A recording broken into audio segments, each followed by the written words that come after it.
welcome once again to the video. In this one, I thought I would take a little look at the McLaren MCL60 from 2023 with the help of this model. One of my Bhurago models that I have. Very good they are. This particular model is of Lando Norris. Let's move it up a little bit closer to the camera.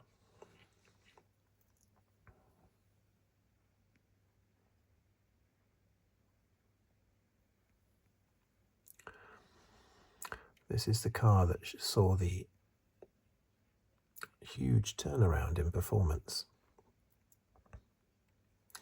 for McLaren partway through the 2023 season. In fact, the car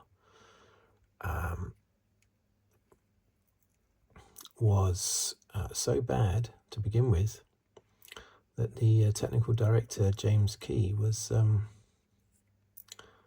moved away from the team, shall we say. He left in March 2023, right at the beginning of the season, and was replaced by, no, I didn't know these names, but so forgive me for mispronouncing, but Peter Prodromou and Neil Huldi. I apologies if I pronounced those wrong, but they were, I've not heard of them before, but they were brought in as the new technical director team. And I think their first update was in Austria, the all-important one in Austria. It was called the MCL60. Now, I had, either I didn't know this to begin with, or I'd forgotten it, I don't know, but in a previous video I mentioned that I didn't know why it was called MCL60, and got 2 or 3 comments explaining why, which was good to know. The 60th anniversary since Bruce McLaren founded the team in 1963. Now, I don't like it when they do that. They had the MCL36, and then the MCL60, and then the MCL38 the following year. Yeah, I don't like it when they mess around with the numbers like that. But I am glad that they swapped out MP4 for MCL. They had to, really, because in 2017, when Ron Dennis left, I think it's from the 2017 season onwards, the MP4 was replaced with MCL, because MP4 stood for Marlboro Project 4. So all this time, even though Marlboro hadn't sponsored McLaren for many years, since the sort of the late 90s, due to the ban on that advertising, still that M has been in there in the name of the car all the way up to and including 2016. So, and Project 4 was the name of Ron Dennis's F2 team before he came into Formula 1 in 1981.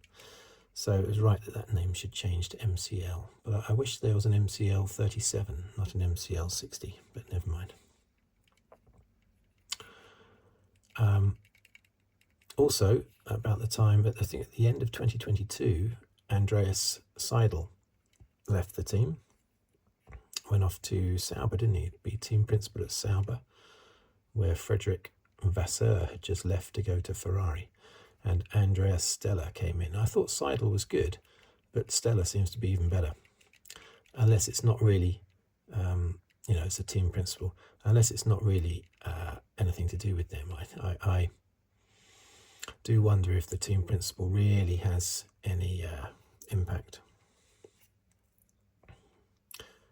Like, I think Günther Steiner gets a lot of blame for Haas's woes. They've done slightly better maybe since he left, but not much better. And of course, Günther Steiner had lots of good years. He would have a good year, or a good half of a year, then a bad half of the year, then a good year the following year, then a terrible year, then a good year, then a terrible year. And I think it's going to continue like that with Haas, quite possibly. I don't think really the team principal changed to that Japanese guy, what's his name? Can't remember. It's on the tip of my tongue, almost. But anyway, yeah, so I don't really know if I don't know to what extent a lot of praise can be put on Stella, but anyway, the team was turned around nearly halfway through the season. In fact, in the first 8 races in 2023, their highest position was 6th place. No, I forget what race, but Lando Norris finished 6th place. And that was one of only 5 top 10s out of 16 starts for the 2 cars. Terrible. But then, in the races following those first 8 races, so 14 races after that, Norris had 6 second places and 1 third. Piastri had 1 second place and 1 third, and Piastri also won a sprint race as well. But it was all down to the upgrade. Well, there was a few upgrades actually. The upgrades started to appear in Austria around 9, and I think, Norris was 4th in that race. Piastri didn't have the upgrade and was further down the field. And then at the British Grand Prix, Norris had the British update, but Piastri only had the Austrian update. So he was still a little bit behind Norris in the development of the updates, which would have made a big difference because these updates were particularly good. A lot of the time, the updates don't really do anything or even go backwards, but these updates were the best updates I've ever seen on a Formula 1 car. It's incredible. Sure enough, Norris finished 2nd, and Piastri still finished 4th, I think. But Norris was 2nd on the grid and took the lead at the start of the British Grand Prix in 23, before Verstappen got back past him again a few laps later. But Norris spent the rest of the year nearly winning, but not quite. Just finishing second constantly, behind Verstappen, basically. So 9 podiums they had in the remaining 14 races. And they ended up 4th in the championship with 302 points. 4th in the championship with 302 points. Norris was 6th, 205. Piastri 9th with 97. It was Piastri's rookie season. Good rookie season. I think his first year was stronger than his second year, really, because I would have expected him to have improved more so in 2024 than he did. But we'll see what happens in 2025. Still won 2 races in 2024, of course, Piastri. Ever since 2022, these cars have been gorgeous to look at. So getting these models, they're lovely models now. So I have a few from 2022 and 2023. My son has a few as well. I can't wait to get Hamilton's Ferrari. I might get the largest scale for this. This is 1:43. I might get the 1:18 scale Ferrari. Lewis Hamilton's Ferrari. When that comes out in probably about a year's time.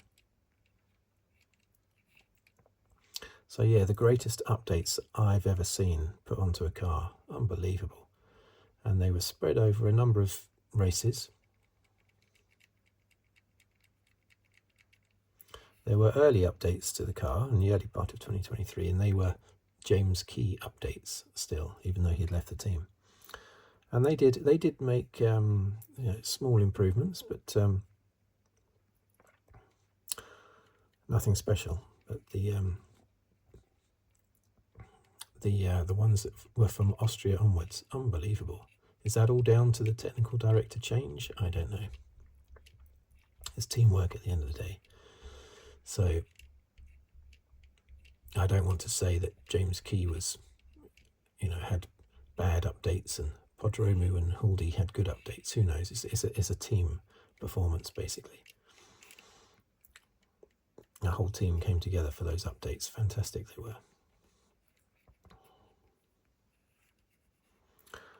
Let's get a little bit of a closer look, shall we? Let's get a closer look.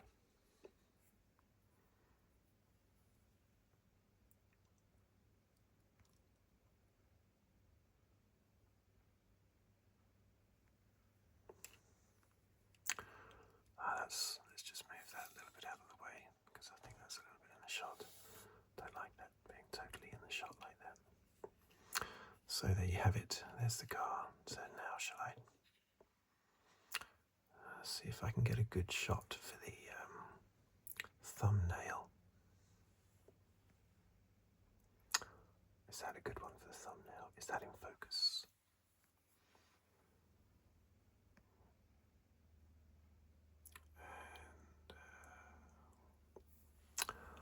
And that's a little bit wobbly, isn't it? But that's basically in focus, I believe.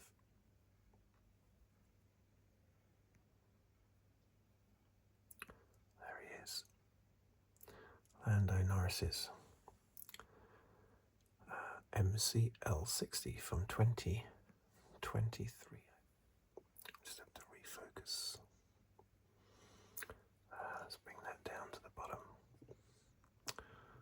And nicely in focus, I think. Okay, so there you go.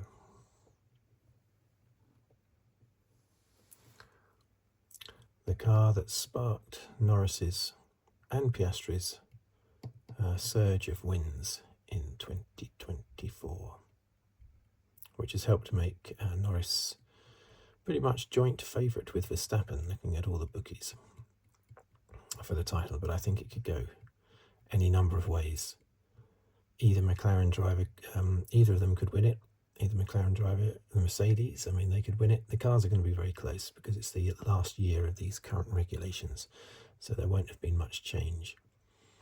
So it's just to do with how the actual personnel within the team operate and what little tiny updates they can do. I wonder if, even though it's not an Adrian Newey Aston Martin, I wonder if he'll be able to put in any useful updates. Maybe not, because it's not his original car, because he's only been working for the team since January. So, but he might be in a position to chuck some updates on after the testing in Bahrain, and that could possibly push Aston Martin up. So don't write them off, from having a good season. Basically, either Ferrari driver could win the championship, either Red Bull driver could win the championship. McLaren, Mercedes, who knows? But there you have it. Thank you for watching. Thank you for listening. And if you'd like to subscribe, please do so, or like the video, or leave a comment, or even leave a tip on the thanks button underneath the video. But for now, I will say thank you very much once again for watching, and I will see you on the next video.